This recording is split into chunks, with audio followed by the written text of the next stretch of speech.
Hello दोस्तों। अब हम पढ़ेंगे इकाई 2 में, है ना। इकाई 2 में क्या है, इनका टॉपिक का नाम है संसद तथा कानूनों का निर्माण, है ना। ये पढ़ेंगे। चलिए आगे पढ़ते हैं। इसमें से हमारा तीसरा अध्याय है संसद तथा कानूनों का निर्माण। हम भारतीयों को इस बात का गर्व है कि हम एक लोकतांत्रिक व्यवस्था का हिस्सा है। इस अध्याय में हम निर्णय प्रक्रिया में सहभागिता और लोकतांत्रिक सरकार के लिए नागरिकों की सहमति के महत्व जैसे विचारों के आपसी संबंधों को समझने की कोशिश करेंगे। यही वे तत्व है जो सम्मिलित रूप से भारत में एक लोकतांत्रिक व्यवस्था का निर्माण करते हैं। इस बात की सबसे अच्छी अभिव्यक्ति संसद के रूप में मिलती है। इस अध्याय में हम यह देखेंगे कि किस तरह हमारी संसद देश के नागरिकों को निर्णय प्रक्रिया में हिस्सा लेने और सरकार पर अंकुश रखने में मदद कर देती है।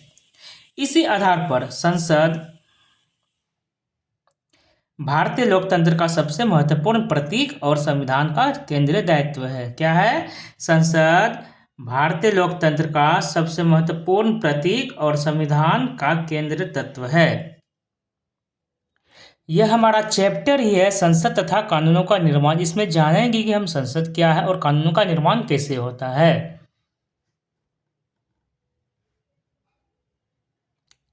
तो चलिए, एक टॉपिक फिर से आ गया, लोगों को फैसला क्यों लेना चाहिए। चलिए इनको विस्तार से जानते हैं कि लोगों को फैसला क्यों लेना चाहिए।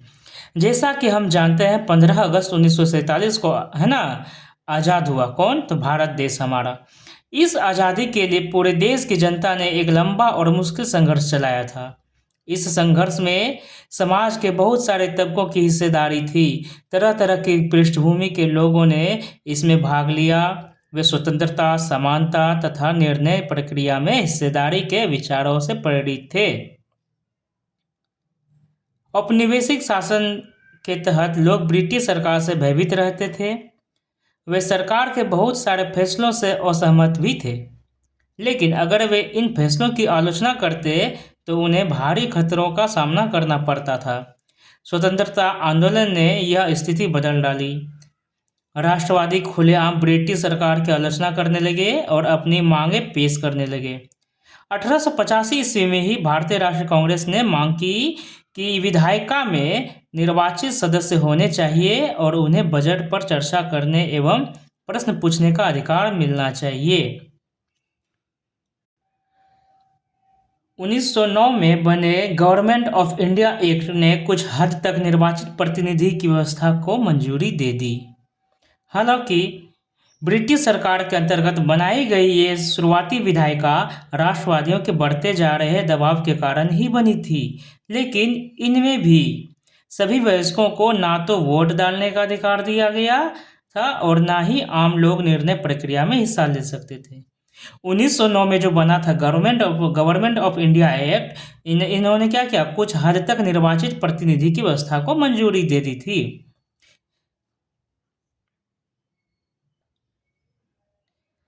जैसा कि आपने पहले अध्याय में पढ़ा था, औपनिवेशिक शासन के अनुभव और स्वतंत्रता संघर्ष में तरह तरह के लोगों की हिस्सेदारी के आधार पर राष्ट्रवादियों को विश्वास हो गया था कि स्वतंत्र भारत में सभी लोग अपने जीवन को प्रभावित करने वाले फैसलों में हिस्सा लेने की क्षमता रखते हैं। स्वतंत्रता मिलने पर हम एक स्वतंत्र देश के नागरिक बनने वाले थे, लेकिन इसका यह मतलब नहीं था कि सरकार जो चाहे कर सकती थी। इसका मतलब यह था कि अब सरकार को लोगों की ज़रूरतों और मांगों के प्रति संवेदनशील रहना होगा। यहाँ पर एक चित्र है, इनको देखते हैं। क्या है इस चित्र में? एक मतदाता इलेक्ट्रॉनिक वोटिंग मशीन की ईवीएम के इस्तेमाल की विधि पढ़ रहा है। 2004 के आम चुनावों में पहली बार पूरे देश में ईवीएम का इस्तेमाल किया गया। पूरे देश में ईवीएम का इस्तेमाल कब किया गया? तो 2004 में। इस चुनाव में ईवीएम के इस्तेमाल से लगभग 1,50,000 पेड़ों की रक्षा हुई, क्योंकि मतपत्रों की छपाई के लिए इन पेड़ों को काटकर 8,000 टन कागज बनाना पड़ता था। स्वतंत्रता संघर्ष के सपनों और आकांक्षाओं ने स्वतंत्र भारत के संविधान में ठोस रूप ग्रहण किया। इस संविधान ने सार्वभौमिक वयस्क मताधिकार के सिद्धांतों को अपनाया, है ना। हमारे संविधान ने सार्वभौमिक वयस्क मताधिकार के सिद्धांत को अपनाया।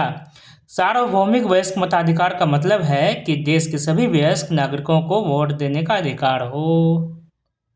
समझ गए।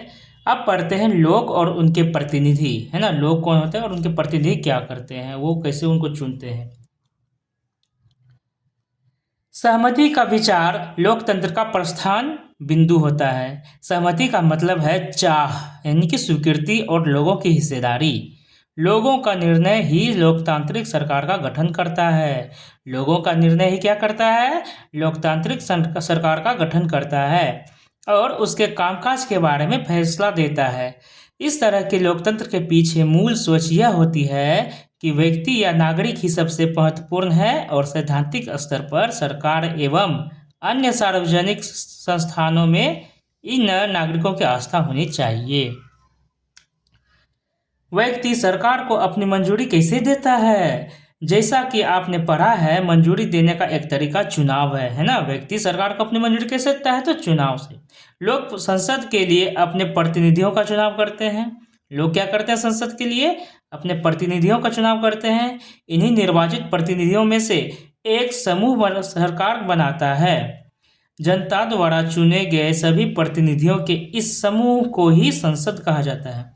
जनता द्वारा जो अलग अलग क्षेत्र के जनता द्वारा जो प्रतिनिधि चुने जाते हैं, उन्हीं के समूह को क्या कहा जाता है, संसद कहा जाता है। यह संसद सरकार को नियंत्रित करती है और उसका मार्गदर्शन भी करती है। इस लिहाज से अपने निर्वाचित प्रतिनिधियों के माध्यम से लोग ही सरकार बनाते हैं और उस पर नियंत्रण रखते हैं। प्रतिनिधि का यह विचार कक्षा 6 और 7 के सामाजिक एवं राजनीतिक जीवन पाठ्यपुस्तकों का एक महत्वपूर्ण विषय था। आप इस बात से पहले ही परिचित हैं कि सरकार के विभिन्न स्तरों पर प्रतिनिधियों का चुनाव किस तरह किया जाता है। आइए निम्नलिखित अभ्यास के माध्यम से इन विचारों को एक बार फिर से दोहरा लेते हैं। क्या है कि विधायक यानी कि एमएलए कौन होता है और उसका चुनाव कैसे किया जाता है, इस बात को समझने के लिए निर्वाचित क्षेत्र और प्रतिनिधित्व शब्दों का प्रयोग करते हैं। राज्य विधानसभा और संसद के बीच क्या फर्क है ना। राज्य विधानसभा और संसद के बीच क्या फर्क है, इस बारे में अपने शिक्षक के साथ चर्चा कीजिए। ये सब चीज़ हमारे लिए उतना उपयुक्त नहीं है, तो इसको हम अभी नेग्लेक्ट करते हैं, पढ़ते हैं आगे। क्या कह रहा है यहाँ पे, चित्र 1, 2, 3 है। पहला चित्र क्या है, भारतीय संसद देश की सर्वोच्च कानून निर्मात्री संस्था है। इसके 2 सदन हैं। यह है भारत का संसद यानी कि पार्लियामेंट।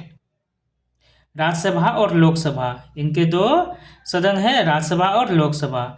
दूसरा है चित्र, राज्यसभा में कुल 245 सदस्य होते हैं। देश के उपराष्ट्रपति राज्यसभा के सभापति होते हैं। तीसरा है लोकसभा में कुल 545 सदस्य थे। पहला है राज्यसभा, ये लोकसभा।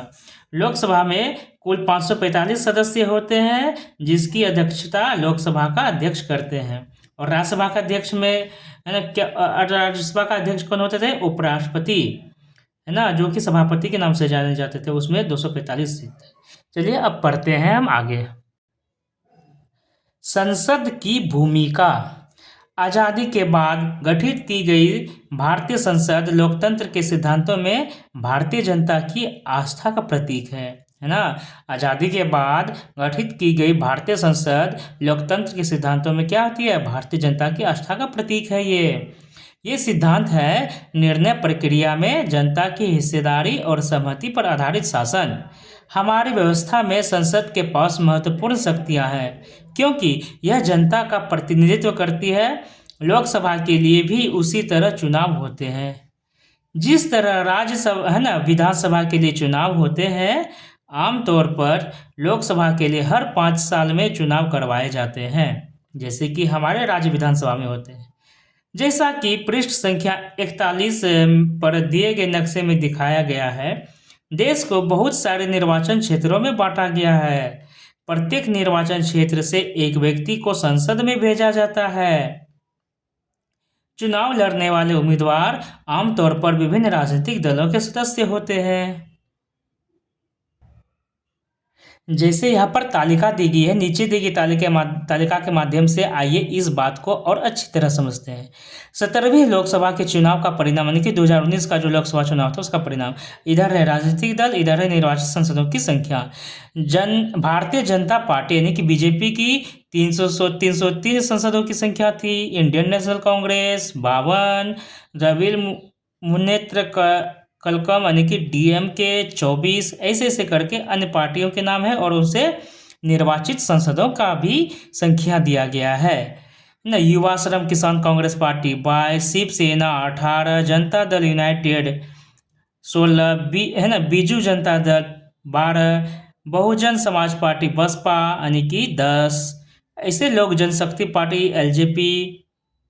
एलजेएसपी है 5। इसी तरह से जो ये है ना दिया गया है हमारे पार्टी, इधर है राजनीतिक दल, इधर है उनके द्वारा सांसदों की संख्या। टोटल मिला के आप जोड़िएगा तो 543 होता है और हमारे लोकसभा में 545 सदस्य हैं, उसमें से 2 को मनोनीत किया जाता है। ठीक उसी प्रकार 15वीं लोकसभा के चुनाव का भी परिणाम दिया गया है इसमें। राजनीतिक दल और प्राप्त सीटें, है ना, बहुजन समाज पार्टी बसपा का 21 सीट, भारतीय जनता पार्टी का 116 seat, communist party of India का 4 seat, communist party of India यानी कि मार्क्सिस्ट का 16 सीट और इंडियन नेशनल कांग्रेस जिन्होंने सरकार बनाई थी वहाँ उसका 206 सीट है। तो इसी तरह से यहाँ पर दिया गया है। चलिए आगे पढ़ते हैं। चुने जाने के बाद, ठीक है, चुने जाने के बाद ये उम्मीदवार संसद सदस्य या सांसद यानी कि एमपी कहलाते हैं। एक होता है संसद जो कि भवन का नाम है और उनमें जो सदस्य बैठते हैं उनका नाम, उनको बोला जाता है सांसद यानी कि मेंबर ऑफ पार्लियामेंट एमपी। इन सांसदों को मिलाकर संसद बनती है ना। सांसदों को मिलाकर क्या बनती है? संसद बनती है। संसद के चुनाव हो जाने के बाद संसद को निम्नलिखित काम करने होते हैं। अब पढ़ते हैं कि संसद के क्या क्या काम होते हैं। पहला काम है राष्ट्रीय सरकार का चुनाव करना। क्या है पहला काम? राष्ट्रीय सरकार का चुनाव करना। भारतीय संसद में राष्ट्रपति और 2 सदन होते हैं, राज्यसभा और लोकसभा ना। भारतीय संसद में क्या होते हैं? राष्ट्रपति होते हैं और 2 सदन जो कि राज्यसभा और लोकसभा होते हैं। लोकसभा चुनावों के बाद संसदों की एक सूची बनाई जाती है। भारतीय संसद में 2 सदन और 1 राष्ट्रपति होते हैं। लोकसभा चुनाव के बाद संसदों की एक सूची बनाई जाती है। इससे पता चलता है कि किस राजनीतिक दल के कितने सांसद हैं। यदि कोई राजनीतिक दल सरकार बनाना चाहता है तो उसे निर्वाचित संसदों में बहुमत प्राप्त होना चाहिए।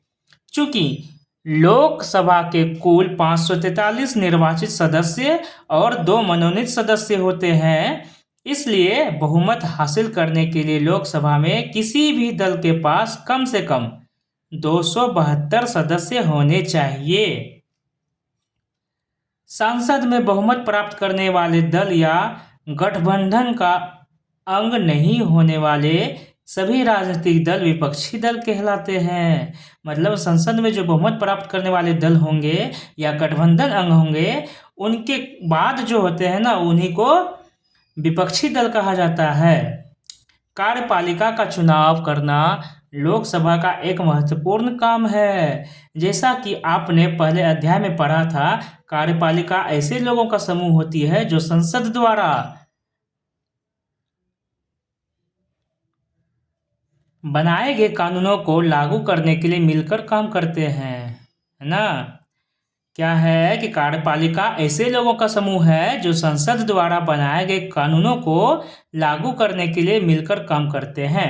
जब हम सरकार शब्द का इस्तेमाल करते हैं तो हमारे जहन में अक्सर यही कार्यपालिका होती है। भारत का प्रधानमंत्री लोकसभा में सत्ताधारी दल का मुखिया होता है। भारत का प्रधानमंत्री क्या होता है? लोकसभा में जो सत्ताधारी दल होते हैं, जिनकी सरकार बनी है, उनका मुखिया प्रधानमंत्री होता है। प्रधानमंत्री अपने दल के सांसदों में से मंत्रियों का चुनाव करते हैं। अब प्रधानमंत्री क्या करेंगे? अपने दल में जितने भी सांसद निर्वाचित होकर आए हैं उनको क्या करेंगे? मंत्रियों का उनमें से चुनाव करेंगे जो प्रधानमंत्री के साथ मिलकर फैसलों को लागू करते हैं। ये मंत्री स्वास्थ्य, शिक्षा, वित्त इत्यादि विभिन्न सरकारी कार्यों का जिम्मा संभालते हैं। हाल के सालों में काफी बार किसी एक राजनीतिक दल को बहुमत नहीं मिल पाया है, जो कि सरकार बनाने के लिए एकदम जरूरी है। ऐसी सूरत में कई राजनीतिक दल मिलकर एक गठबंधन सरकार बना लेते हैं और साझा मुद्दों पर काम करते हैं।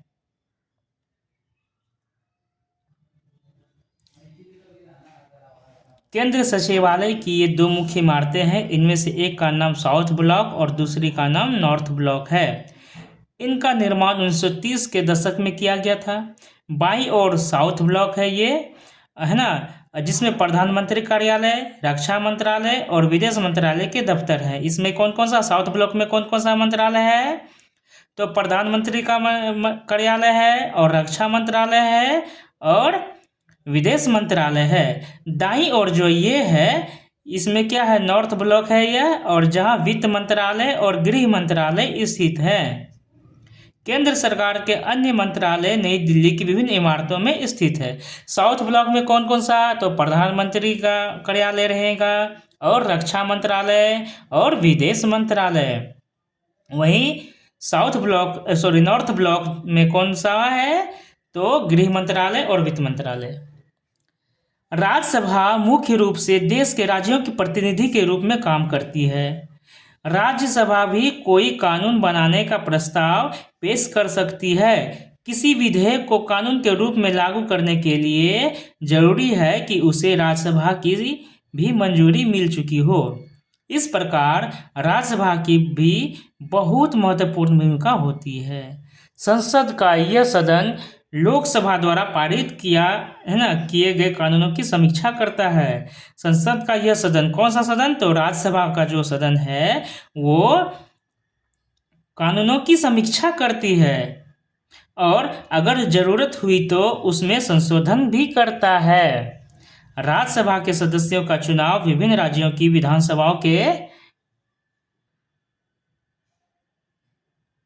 निर्वाचित सदस्य करते हैं। राज्यसभा में 233 निर्वाचित सदस्य होते हैं और 12 सदस्य राष्ट्रपति की ओर से मनोनीत किए जाते हैं ना। राज्यसभा में क्या होते हैं? सदस्यों का चुनाव कौन करते हैं? विभिन्न राज्यों के विधानसभाओं के निर्वाचित सदस्य, जो हमारे यहाँ से विधायक सब चुन के गए हैं ना, वो लोग क्या करेंगे? राज्यसभा के सदस्यों का चुनाव करेंगे और उसमें राज्यसभा में 233 निर्वाचित सदस्य होते हैं। टोटल तो होते हैं 245। अब बच गए 12 क्या होते हैं? सदस्य जो होते हैं 12 सदस्य राष्ट्रपति की ओर से मनोनीत किए जाते हैं। तो इस प्रकार राष्ट्रीय सरकार का चुनाव किया जा सकता है। ये संसद का मुख्य काम है। अब दूसरा काम क्या है? सरकार को नियंत्रित करना, मार्गदर्शन देना और जानकारी देना। जब संसद का सत्र चल रहा होता है तो उसमें सबसे पहले प्रश्नकाल होता है। तो क्या है कि जब संसद का सत्र चल रहा होता है तो उसमें सबसे पहले कौन सा काल होता है? तो प्रश्नकाल होता है, यानी कि प्रश्न पूछा जाता है।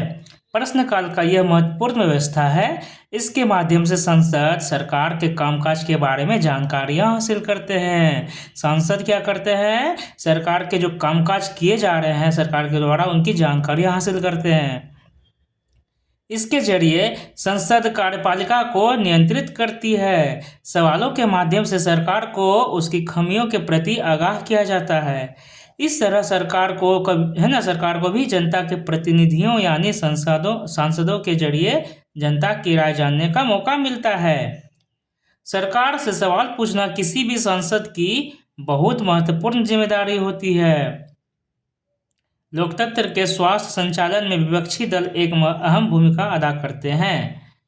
लोकतंत्र का स्वास्थ्य संचालन में कौन दल महत्वपूर्ण भूमिका अदा करते हैं? तो विपक्षी दल।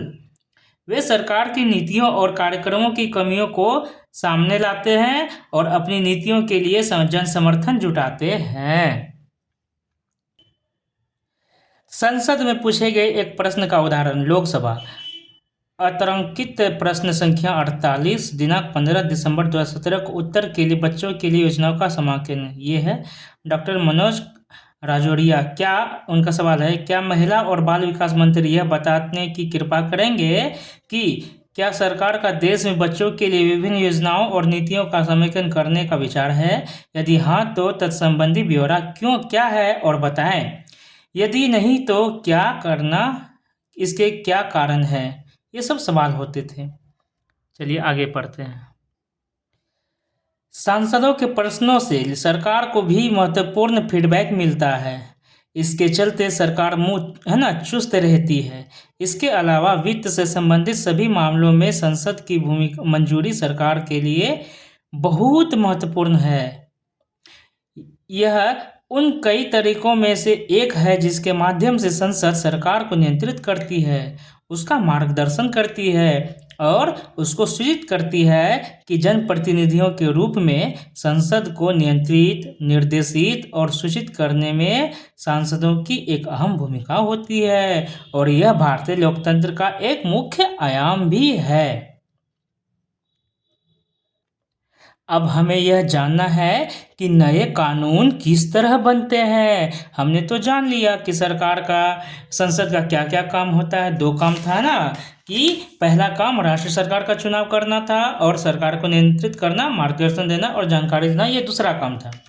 अब जानते हैं कि नए कानून किस तरह बनते हैं। कानून बनाने में संसद की एक महत्वपूर्ण भूमिका होती है। यह प्रक्रिया कई तरह से आगे बढ़ती है। आमतौर पर सबसे पहले समाज के विभिन्न समूह ही किसी खास कानून के लिए आवाज़ उठाते हैं। यह संसद की जिम्मेदारी है कि वह लोगों के सामने आ रही समस्याओं के प्रति संवेदनशील हो। आइए देखें कि घरेलू हिंसा का सवाल किस तरह संसद के सामने आया और घरेलू हिंसा की रोकथाम पर कानून बनने की प्रक्रिया क्या थी। यहाँ पर गोल 4 है ना, सस्टेनेबल डेवलपमेंट का है, SDG का गोल है। गोल 5वां क्या है? Gender equality. क्या है 5वां गोल? Gender equality. सतत विकास का लक्ष्य 5वां लैंगिक समानता है ना। चलिए पढ़ते हैं इनके बारे में। अच्छे से जानकारी दिया हुआ है कि जब परिवार का कोई पुरुष सदस्य यानी कि आमतौर पर पति घर की किसी औरत यानी कि आमतौर पर पत्नी के साथ मारपीट करता है, उसे चोट पहुंचाता है या मारपीट अथवा चोट की धमकी देता है, तो सामान्यतः इसे घरेलू हिंसा कहा जाता है ना। ऊपर में हम पढ़े थे कि घरेलू हिंसा की रोकथाम पर कानून बनने की प्रक्रिया क्या थी, वो जानने के लिए। तो यहाँ वही है। औरत को यह नुकसान शारीरिक मारपीट या भावनात्मक शोषण के कारण पहुंच सकता है। यह शोषण मौखिक, यौन या फिर आर्थिक शोषण भी हो सकता है। घरेलू हिंसा कानून 2005 में महिलाओं की सुरक्षा की परिभाषा ने घरेलू शब्द की समझ को और अधिक व्यापक बना दिया। घरेलू हिंसा कानून कब आया? 2005 में। अब ऐसी महिलाएं भी घरेलू दायरे का हिस्सा मानी जाएंगी जो हिंसा करने वाले पुरुष के एक साथ एक ही मकान में रहती है या रह चुकी है। अब ऐसी महिलाएं भी घरेलू दायरे का हिस्सा मानी जाएंगी। यहाँ पर कुछ बातें दी गई है जो अपने अपने आप में की गई है। ये हमारे एग्जाम के लिए उतनी जरूरी तो नहीं है। इस चित्रों में महिलाओं को महिलाओं को सम्मान दिलाने के लिए और यहाँ पे महिला संगठन द्वारा महिलाओं की बात करने के लिए ये सब बातें दी गई है। और उसमें से है एक अन्य इम्पोर्टेंट बात जो कि यहाँ पर दिया गया है कि दिसंबर 2002 में अस्थायी समिति ने अपनी सिफारिशें राज्यसभा को सौंप दी।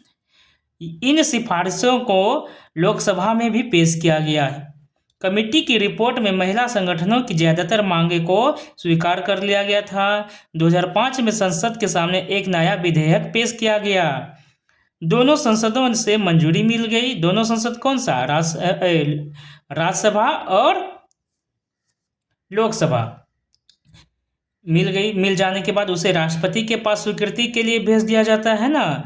2006 से घरेलू हिंसा महिला सुरक्षा कानून लागू हुआ। 2006 से क्या हुआ? घरेलू हिंसा महिला सुरक्षा कानून लागू हुआ।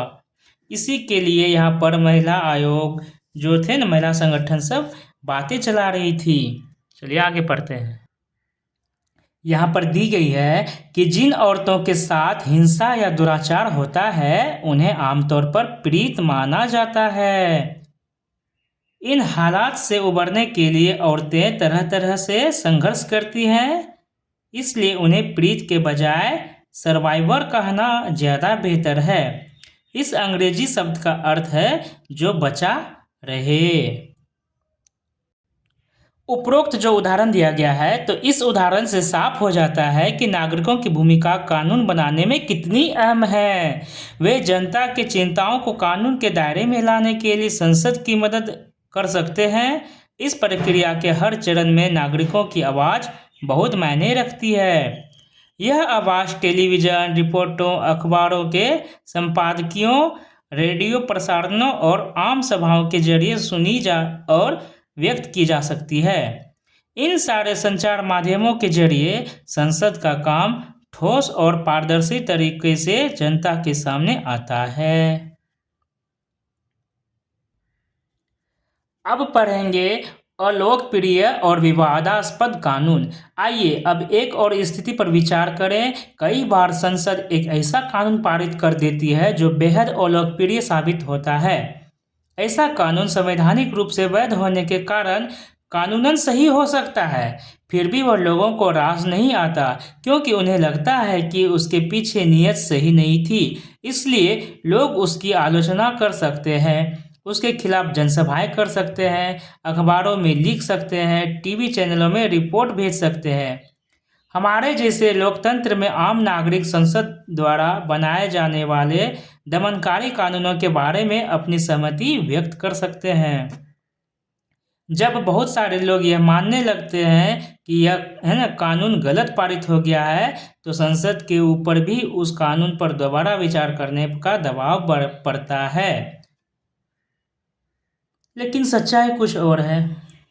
उदाहरण के लिए नगरपालिका की सीमाओं के भीतर जगह के इस्तेमाल से संबंधित विभिन्न नगरपालिका कानूनों में पटरी पर दुकान लगाने और फेरी लगाने को गैरकानूनी घोषित किया गया है।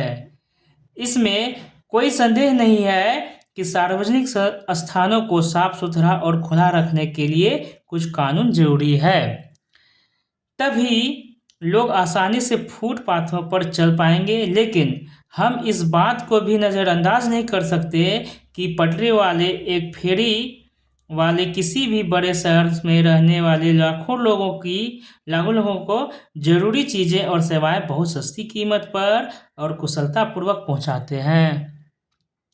इसी से उनकी रोजी रोटी भी चलती है।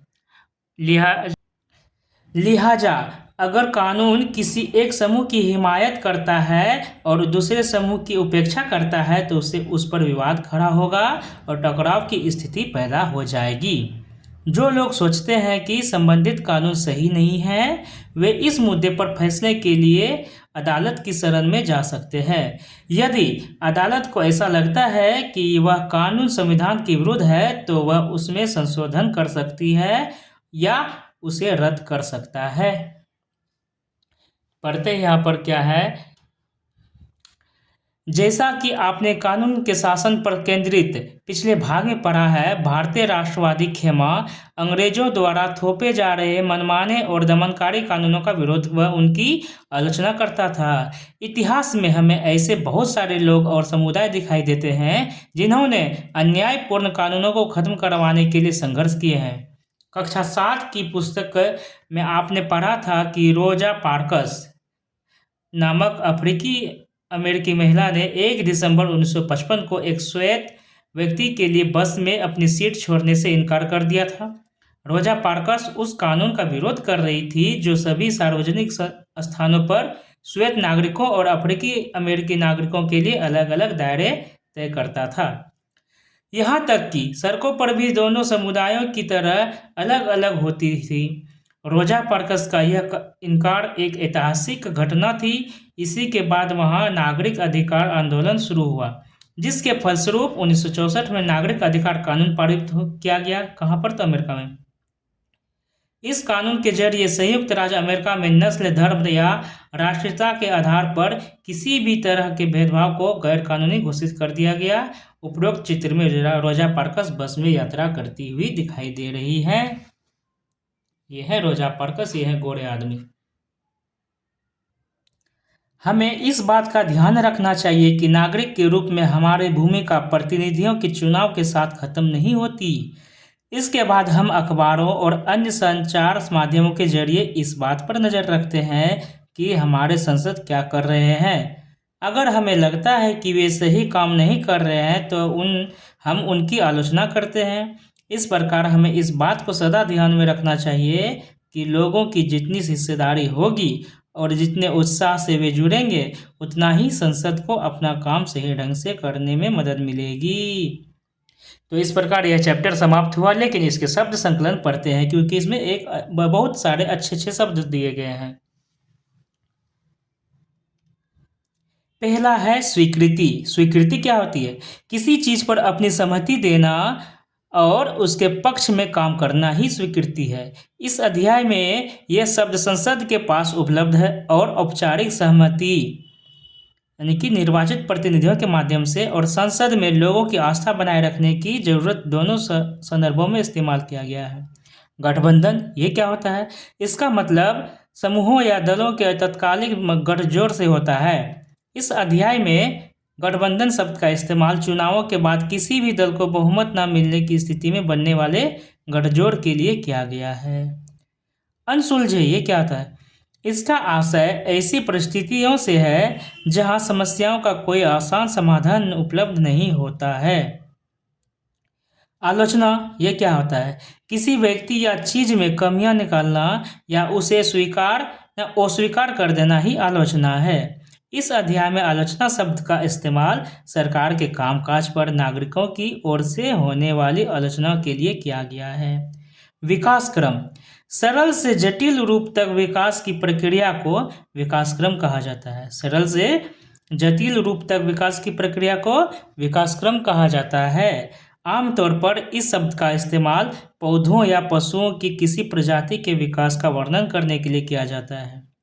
लेकिन इस अध्याय में विकास क्रम का मतलब इस बात से है कि महिलाओं को घरेलू हिंसा की सुरक्षा प्रदान करने का विचार किस तरह एक अखिल भारतीय कानून के रूप में विकसित हुआ। राजद्रोह। जब सरकार को ऐसा लगता है कि उसके खिलाफ प्रतिरोध पैदा हो रहा है या विद्रोह किया जा रहा है तो उसे राजद्रोह कहा जाता है ना। जब सरकार को ऐसा लगता है कि उसके खिलाफ प्रतिरोध पैदा हो रहा है या विद्रोह किया जा रहा है, उसे ही राजद्रोह कहा जाता है। ऐसी स्थिति में सरकार को किसी की गिरफ्तारी के लिए ठोस सबूत की जरूरत नहीं होती। 1870 के राजद्रोह एक्ट के अंतर्गत राजद्रोह एक्ट कब का है? 1870 के अंतर्गत क्या होता था? अंग्रेज सरकार राजद्रोह की बहुत व्यापक परिभाषा का इस्तेमाल करती थी। लिहाजा वे इस कानून के तहत किसी भी व्यक्ति को गिरफ्तार करके जेल में डाल सकते थे। राष्ट्रवादी नेता इस कानून को मनमाना मानते थे क्योंकि बहुत सारे लोगों को गिरफ्तारी से पहले वजह भी नहीं बताई जाती थी। उन्हें बिना मुकदमा चलाए ही जेल में डाल दिया जाता था। अब दमनकारी एक शब्द आता है, दमनकारी ये क्या होता है? तो स्वतंत्रता और स्वाभाविक विकास या अभिव्यक्ति को रोकने के लिए सख्ती से नियंत्रण स्थापित करना ही दमनकारी है। इस अध्याय में उन कानूनों को दमनकारी कहा गया है जो लोगों को बहुत निर्मम ढंग से नियंत्रित करते हैं और उन्हें सभा करने व अपनी बात कहने सहित मौलिक अधिकारों का इस्तेमाल करने से भी रोक देते हैं। तो इस प्रकार यह चैप्टर समाप्त हुआ। अब मिलते हैं अगले चैप्टर में।